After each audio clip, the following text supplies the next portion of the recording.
샬롬, 좋은 아침입니다. 오늘도 하나님께서 우리에게 주시는 그 말씀의 은혜를 생각하며 이 하루를 또 힘차게 살아가시고 또 오늘도 승리하며 살아가는 저와 여러분 되기를 간절히 소망합니다. 자, 오늘은 이 고린도서 4장 8절부터 12절까지의 말씀을 좀 보겠습니다. 앞서 우리가 어제 이 7절 한 절 말씀을 좀 살펴봤잖아요. 사도 바울은 뭐라고 얘기했습니까? 우리 인간은 이 질그릇과 같은 존재다 라고 이야기를 했죠. 그러면서 이제 이 8절과 9절 말씀에서는 이 질그릇과 같은 우리 인생이 이 땅에서 당할 수밖에 없는 그런 다양한 상황에 대해서 설명을 해주고 있습니다. 다시 말해서 우리가 이 그냥 질그릇이 아니라 하나님을 이 소유하고 있는, 또 예수 그리스도를 소유하고 있는 자로서의 질그릇이잖아요. 보배를 소유하고 있는 질그릇으로서 이 땅을 살아갈 때에 당할 수 있는 그 상황입니다. 그 상황이 어떤 상황입니까?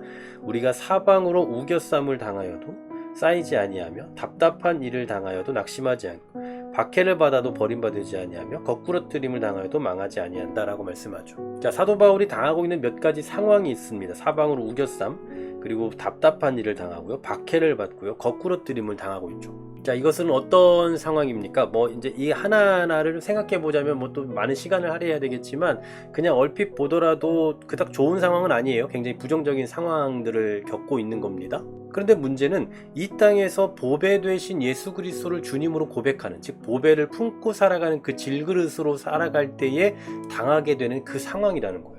여러분, 이 자체만 놓고 보면 어떻습니까? 사실 좌절이죠. 야, 예수를 믿는데도 이런 일을 당해야 되나? 사방으로 우겨쌈 당하고 사면초가의 상황인 거예요. 답답한 일도 당하고 박해도 받고 거꾸로뜨림 당하고 이런 일을 당해야 된다? 굉장히 낙심할 수밖에 없는 그런 상황이죠. 그러나 뭐라고 말씀합니까? 그러나 쌓이지 않습니다. 또 낙심하지 않을 거고요. 그리고 버림받지 않을 거고요. 또 망하지 않을 겁니다. 이런 일을 당하긴 당하지만 그러나 그렇게 절망적이진 않다라는 거예요. 다시 말해서 우리가 예수를 믿는 자로서 이 보배를 품고 살아가는 질그릇으로서 세상을 살아가면서 이런 이 부정적인 일을 당하지 않는 건 아니다라는 거죠. 이런 일도 당할 수 있지만 그러나 하나님께서 우리를 살펴보호하신다라는 것을 알려주고 있고 또 확신을 주고 있는 겁니다. 실제로 사도 바울은 이런 일들을 당했지만 그럼에도 불구하고 하나님 나라의 이 사역을 힘차게 감당해 나갔죠. 그렇게 할 수 있었던 그 이유가 뭐냐? 10절에서 말씀하죠. 우리가 항상 예수의 죽음을 몸에 짊어짐은 예수의 생명이 또한 우리 몸에 나타나게 하려 함이라고 말씀합니다. 자, 예수의 죽음을 몸에 짊어진다. 예수님의 고난과 자신의 고난을 연관을 시키고 있어요. 이 말은 예수님이 당한 고난만큼 나도 고난을 당했다. 아니면 예수님의 고난 못지않게 나도 더 큰 고난을 당했다. 이런 이야기를 하고 있는 게 아닙니다. 단순히 예수님의 고난, 고통, 죽음 이것을 닮았다라는 그런 표현보다는 이 다음에 바로 해석 같은 그런 의미로 말씀하죠. 예수의 생명이 우리 몸에 나타나게 하려 한다.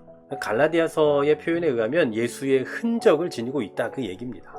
다시 말해서 사도 바울이 당하는 그 고난들, 우겨쌈을 당하고 답답한 일다 박해받고 거꾸로뜨림 당하는 이 모든 일들은 예수의 생명이 우리 안에 있음을, 자기들 안에 있음을 증언하는 것이다 라는 얘기예요. 계속해서 11절 말씀 보십시오. 우리 살아있는 자가 항상 예수를 위하여 죽음에 넘겨짐은 예수의 생명이 또한 우리 죽을 육체에 나타나게 하려 함이라고 말씀하죠. 자, 죽음에 넘겨진다 라는 이 표현은요, 예수님을 위해서 죽음을 맞대고 살아간다, 그런 의미입니다. 바울은 실제로 죽음을 늘 대면하며 살아왔잖아요. 예수님을 증언하고 복음을 증거하면서 그냥 거의 죽음과 가까운 그런 삶을 살아오지 않았습니까?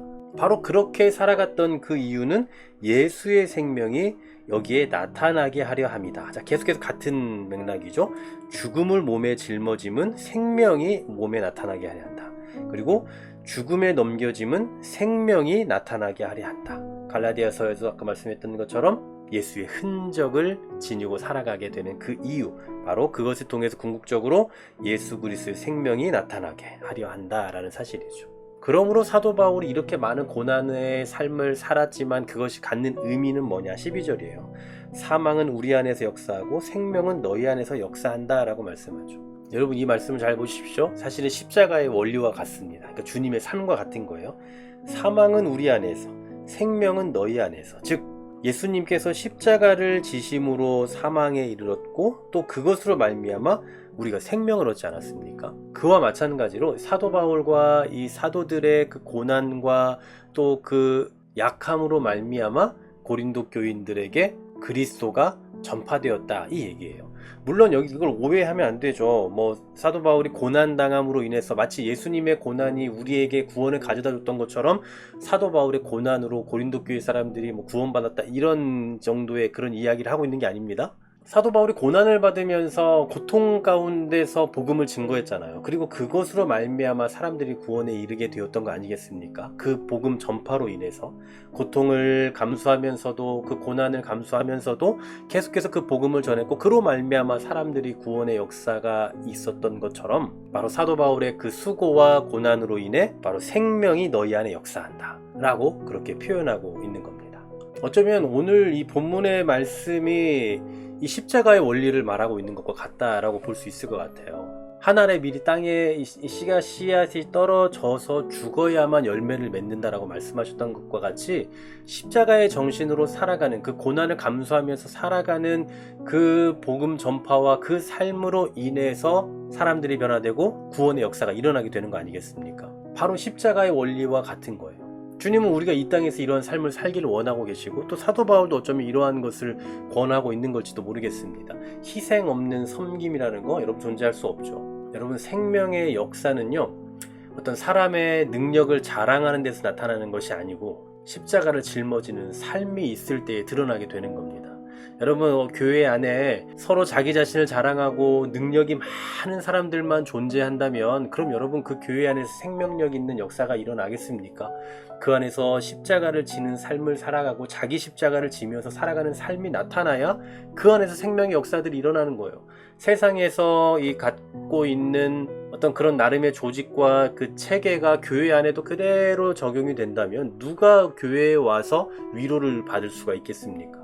그런데 교회에 왔을 때에는 세상이 갖는 그 어떤 생각과 그러한 정신이 없는 십자가의 정신이 살아 흐른다면, 그렇다면 이 안에서 진정한 생명을 느낄 수가 있는 거죠. 아, 여기는 뭔가 다른 공동체다라는 것을 느낄 수 있지 않겠습니까?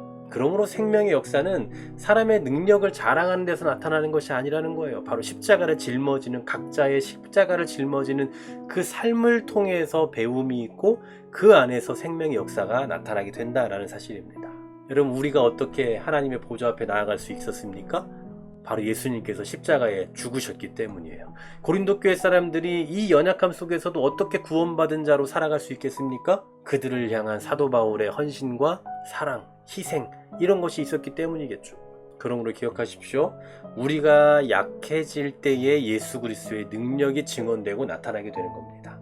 내가 약해질 때, 내가 낮아질 때 예수 그리스도가 드러나는 거예요. 어제도 생각해봤던 것처럼 질그릇이라는 우리 자신을 느끼면서 드러낼 때에 우리 안에 있는 보배가 드러나게 되는 것처럼 우리의 연약함이 있어야 예수 그리스도의 십자가와 그 능력이 드러나게 된다라는 사실입니다.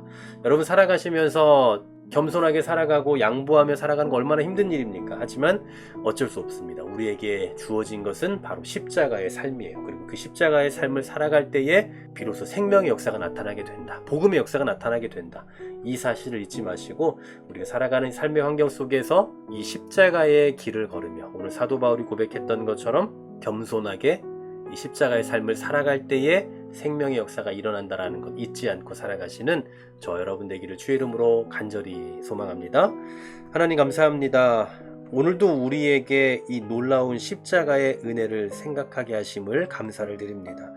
우리가 구원받은 자로 하나님의 보좌 앞에 나아갈 수 있게 된 그 이유는 예수님의 십자가 때문이고, 고린도 교회 사람들이 구원받은 백성으로 살아갈 수 있는 이유도 사도 바울의 헌신과 사랑과 희생이 있었던 것처럼 우리의 삶 가운데, 우리의 교회 가운데서도 이와 같은 십자가의 정신이 흐르며 십자가의 사랑과 십자가의 헌신이 일어남으로써 많은 이들이 죽게 돌아오는 그 생명의 역사가 있는 교회, 그러한 이 시대의 모습들이 있게 하여 주시옵소서.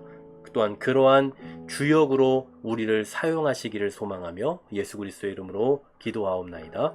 아멘.